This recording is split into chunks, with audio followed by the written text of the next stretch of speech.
Imagine if you can, July 3rd, 1863. 51,000 American men have been killed, wounded, or gone missing in 3 days of all-out war.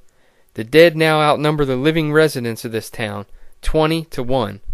General George Meade and his Northern Army of the Potomac, with approximately 93,921 soldiers, suffer 3,155 casualties, 14,531 wounded, and 5,669 missing or captured.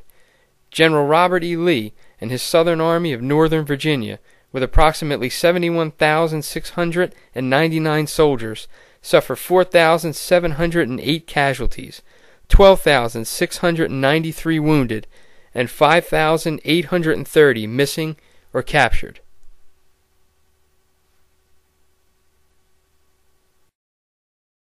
One thing is certain, and that is paranormal activity is the absolute rule here, and you cannot simply dismiss thousands of accounts as overactive imaginations. When darkness chases the sunset tonight, I will be chasing that darkness and attempting to come face to face with American history. Ladies and gentlemen, whether you're a Yankee or a rebel, y'all, I'm waiting to hear that yell. Welcome to Ghostly Investigations, Episode 3, Gettysburg, Pennsylvania, USA.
Our fathers brought forth on this continent a new nation, conceived in liberty and dedicated to the proposition that all men are created. Now we started off in an area known as the Devil's Den, which was named so by the locals even before the war began because of a large snake who took up residence in the rocks there and could not be captured or killed. Now they named the snake the Devil, hence the Devil's Den. Now Confederate soldiers there, after being overrun by the Union, were drug along the ground and posed for death photos. And it's said in this area that camera batteries, cell phone batteries were drained. And it's said that the Confederate soldiers are trying to prevent photos from being taken in that area because of the atrocities that were perpetrated against them. I'm standing in a cave here at Devil's Den where the Confederate soldiers were pinned down by Union sniper fire.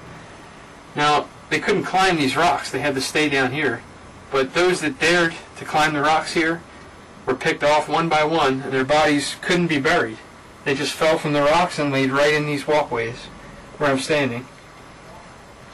So, again, is there anyone here that would like to communicate? My name is Wayne. Drew.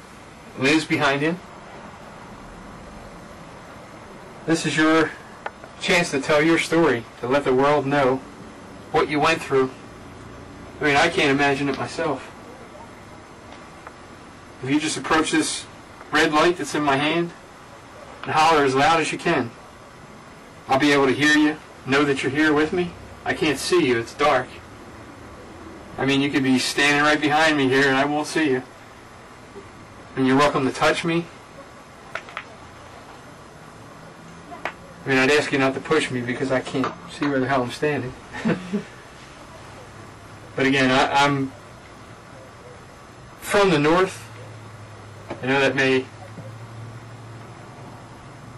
not be a great thing for you to hear, but I'm not your enemy. I mean, you can consider me a friend tonight. And I'd like to communicate. I'd like to fall over these rocks, break my ankle,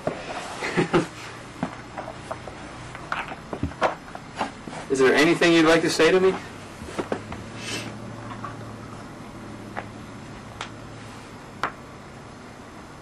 Okay, we're going to move on now. Thank you. Now we moved on to a different area of the Devil's Den. This is actually where Confederate snipers were set up, and actually the area where a lot of the death photos were actually taken. Now, a few years ago, Liz was scratched across her neck here, and I just felt the need to provoke in order to get a response, and to actually try to find out and get answers for Liz. This is the actual photo of Liz's neck, moments after she noticed a burning sensation while walking through the Devil's Den. Now you'll notice a purple bruise or V-shaped scratch. Now she wasn't walking near anything, and nothing could have scratched her or bit her that would leave a pattern like that on her neck. Yeah, I know someone right around here scratched Liz before. Do you know who scratched her? Because I'd like to talk to that person.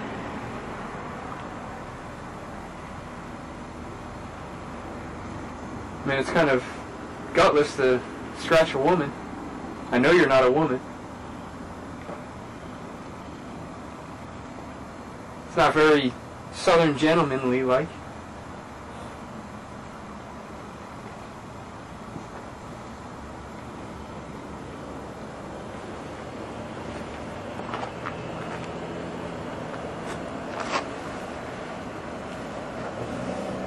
I would kill that when the cars go by, because you never know if it's going to be a ranger.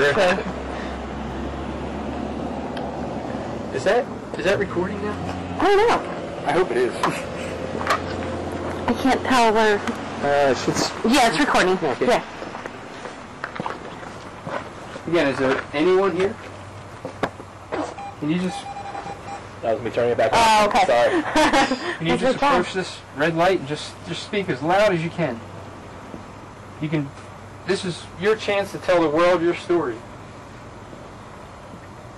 I mean you no harm. I'll back away. You can say anything you like. Again, you can touch any of us. Touch my hand, just to let me know you're here. I know you may not like touching other men. I understand. You're welcome to touch Liz. I think. Yes. Can't speak for her.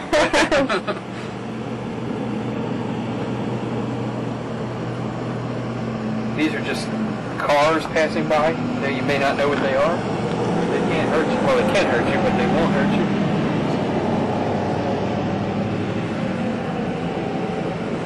These are actually automobiles with engines. You can see them passing by.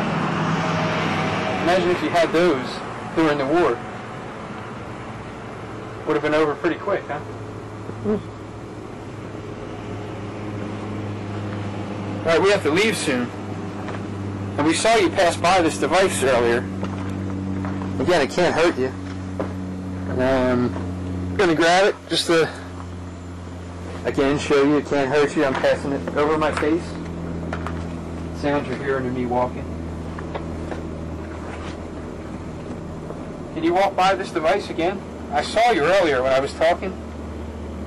It was actually when I mentioned that the Union soldiers drug the Confederate soldiers over here and posed you in death photos, which again I believe was disrespectful and uncalled for.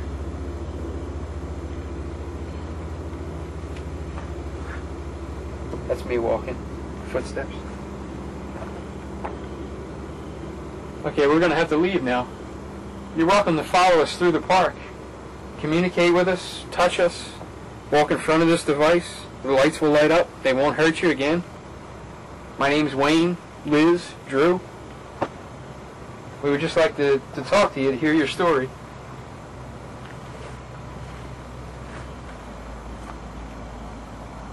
Alright, thank you. Or how about this? Am I bothering you by being here? Are we bothering you? Just loud at me, as loud as you can. Or give me some type of sign that you want us to leave.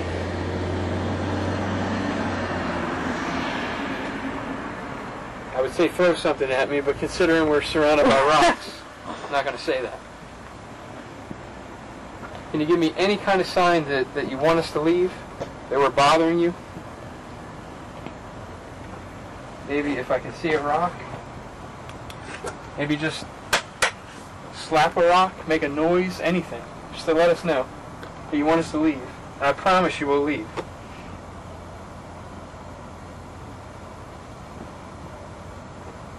Okay, that's Drew walking. Okay, well thank you. Now I'm going to play a sound clip here of a possible EVP. Now you'll hear me say, I know someone around here scratched Liz. And you'll hear Liz say, can you tell us your name? Now directly after that there's a breath and what sounds to us like either yes or Liz. Now it's a whisper. Listen close. Yeah, I know someone right around here scratched Liz before. I mean, are you here? Name?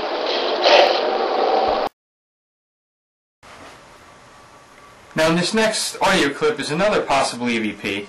Now you'll hear me say, can you hold this, Liz? And she faintly says, mm-hmm, like okay.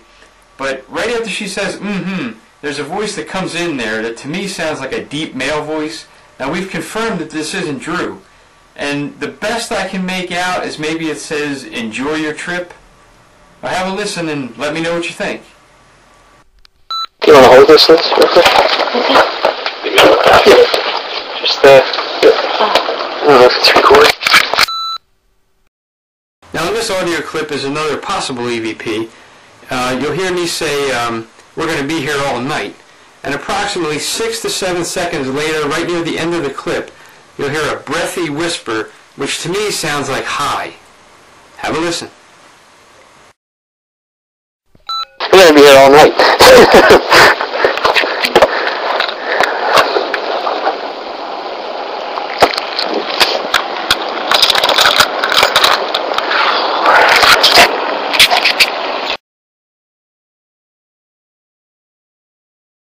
This next audio clip may be difficult to hear. We were using the Ghost box or Frank's box, which is basically a modified radio that sweeps the AM and FM bands and creates white noise. And it's thought that spirits can manipulate this white noise to project their voice. And you'll hear me say, it's time for us to leave, are we bothering you? And if you listen real close right after that, you'll hear what sounds like a deep male voice say, it is. And we react to it.